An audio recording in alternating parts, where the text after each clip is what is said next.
Dalam suatu kesempatan, Muhammad Said Didu, analis kebijakan publik, mengungkapkan pandangan kritiknya terhadap pemerintahan Presiden Joko Widodo, di mana dalam kesempatan itu dia mengatakan terlalu bodoh kita kalau berharap bahwa ada dalam pemerintahan yang memikirkan rakyat. Simak pernyataan lengkap berikut ini. Kita tahu sampai 2016 saya menganggap beliau masih memihak kepada rakyat. Sampai menteri-menteri yang memihak kepada rakyat itu diberhentikan. Kita tahu semua saat itu Rizal Ramli diberhentikan, Sudirman Said diberhentikan, kemudian Anies Baswedan diberhentikan, Ferry Musilaban almarhum diberhentikan. Jadi hampir semua menteri yang menyuarakan kepentingan rakyat itu diberhentikan. Dan digantilah dengan menteri-menteri berbasis pengusaha. Jadi terjadi perubahan di 2016. Dan sampai sekarang sebagian besar menteri berbasis pengusaha. Dan Pak Gatot, Pak Batiar Mansyah pernah di kabinet. Terbayang nggak menteri-menteri itu kalau berkumpul pengusaha itu? Apa yang kira-kira dibahas? Saya tidak melihat lagi ada menteri berbasis aktivis dan memperjuangkan rakyat. Sekarang tidak ada. Akhirnya terlalu bodoh kita kalau mengharap bahwa ada dalam pemerintahan yang memikirkan rakyat. Jadi saya kaget kalau ada orang yang berharap kepada mereka. Jadi itu tanda belok yang sangat tajam di 2016. Di 2015 kita masih perang.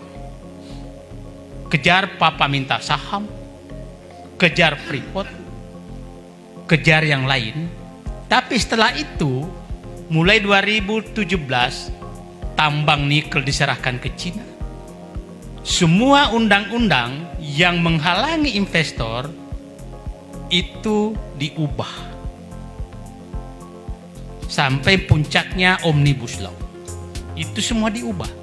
Jadi saya katakan tikungan kudeta oligarki berbasis investasi terjadi di 2016 dan berlanjut di 2000 dan sampai sekarang.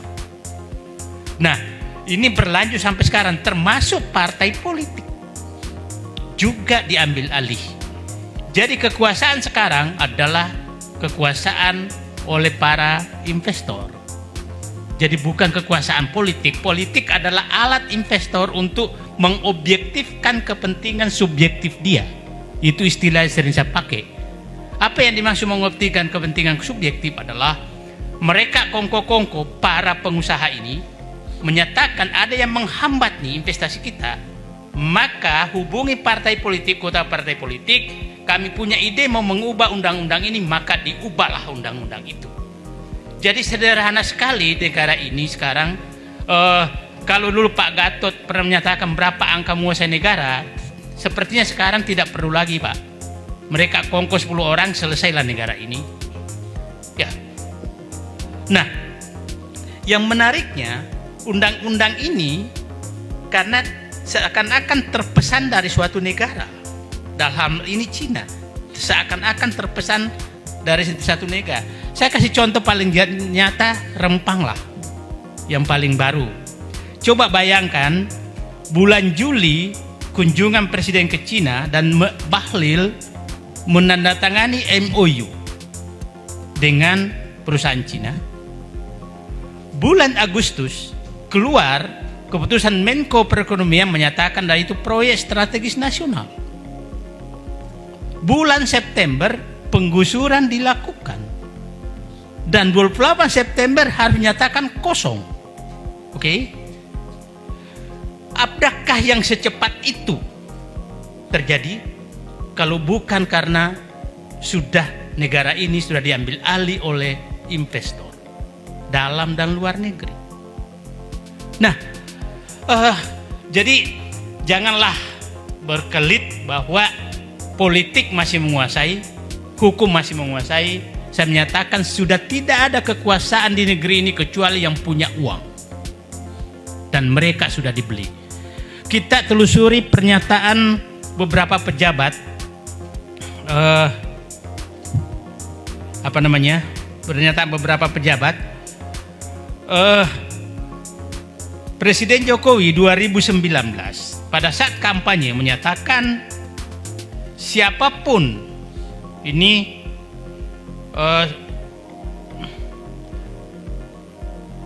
Jokowi soal Muhammad saya akan kejar dan hajar. Coba bayangkan seorang presiden menyatakan kata kejar dan hajar.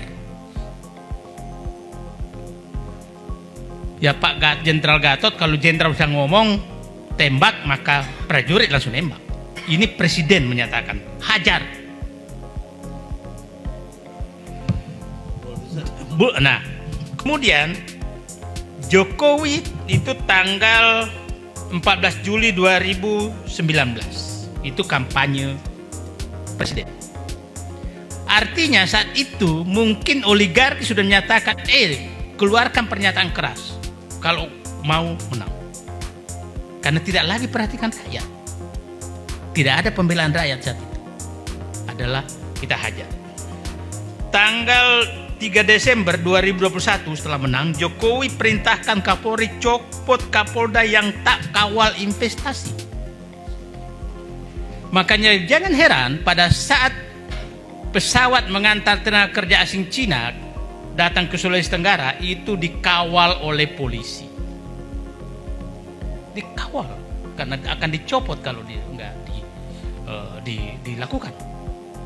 Nah, kemudian Pak Luhut Desember 2022, 1 Desember, Luhut ancam bulldozer orang-orang yang halang-halangi investasi ke RI. Di bulldozer. Semua kata-kata yang terlalu kasar kepada rakyat demi investasi sudah keluar dari pemimpin tertinggi negeri ini.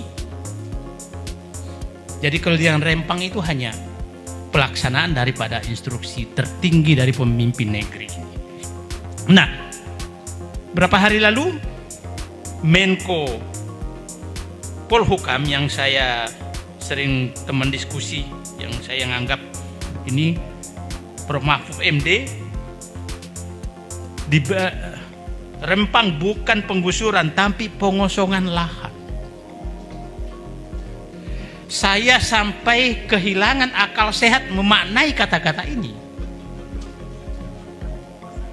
Pengosongan lahan itu adalah tujuan, penggusuran adalah cara. Sama dengan land clearing. Land clearing itu tujuan, membakar adalah cara.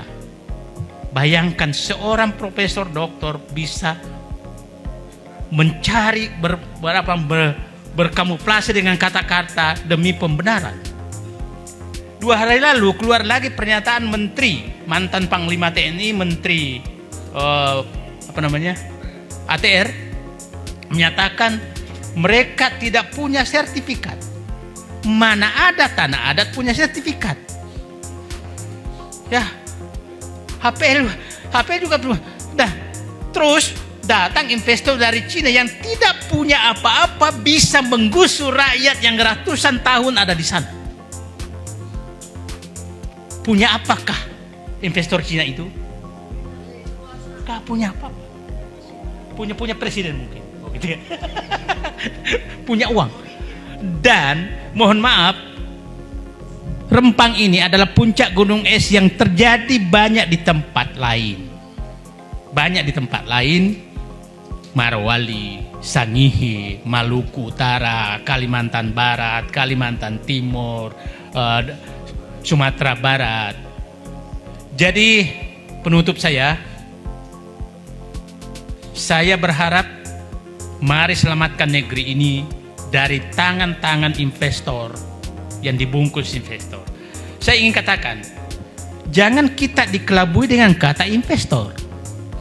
Investor tuh bisa menjadi aneksasi bangsa ini.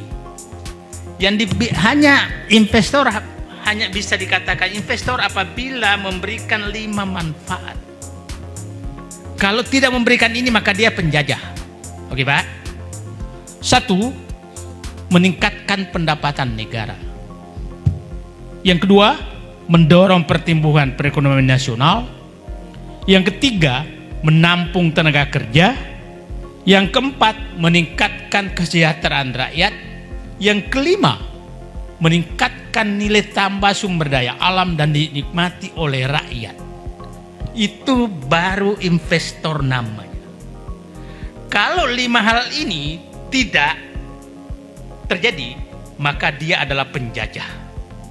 Jadi jangan sampai yang diundang mereka ini adalah penjajah. Saya ingin lagi kasih contoh Marwali. Pendapatan negara nggak ada karena dibebaskan pajak selama 20 tahun. Oke, pertumbuhan ekonomi tidak ada hanya karena itu langsung ke Cina semua. Ada pertumbuhan tapi itu tidak untuk kesejahteraan. Hanya di dalam angka-angka, bukan milik kita. Menampung tenaga kerja enggak karena mendatangkan tenaga kerja asing. Memacu pertumbuhan ekonomi tidak karena bank yang digunakan bank Cina, mesin yang digunakan mesin Cina. Tidak ada sama sekali pembelian apa-apa di Indonesia. Nah, terus apa namanya? Bagi saya, investor yang tidak memberikan 5 manfaat seperti yang saya katakan tadi adalah penjajah. Dan penguasa yang mengundang investor yang tidak menghasilkan hal tadi adalah penguasa yang mengundang penjajah kepada negerinya. Apakah kita diam? Dengan terbuka mengundang mereka.